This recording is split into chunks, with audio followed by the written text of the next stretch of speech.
Hello friend, in this lecture we will discuss on the code element in HTML. So friend, let's start.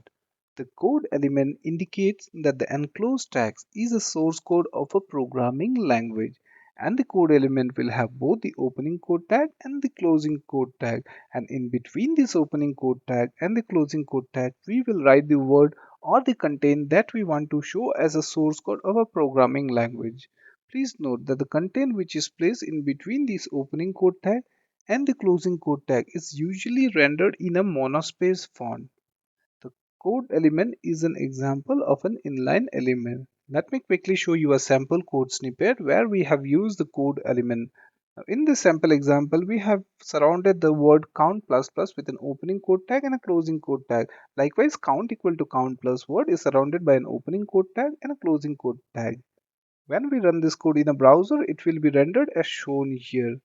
Whatever content we have in between the opening code tag and the closing code tag will be appearing in a monospace font. And this is used to indicate that the monospace font are the source code of a programming language. Now let me quickly go into the HTML editor, write a sample program to demonstrate a code element in HTML. Let's create an HTML file called codeelementdemo.html. The first statement will be the document type, then we'll have an HTML tag followed by an head tag. Then let's give the title as code element demo. Now in the body section, let us write to increment a variable use count plus plus or count equal to count plus 1. Now we want to display the word count plus plus as a monospace font indicating that this is a source code of a programming language.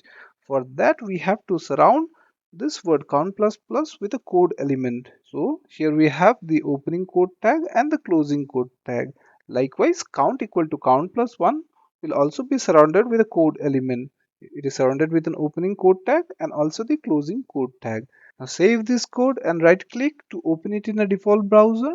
When it is rendered in a browser, we can see the content which is in between the opening code tag and the closing code tag is appearing in a monospace font. So this indicates that these are the source code of a programming language. So this is about the code element in HTML. Thank you for watching.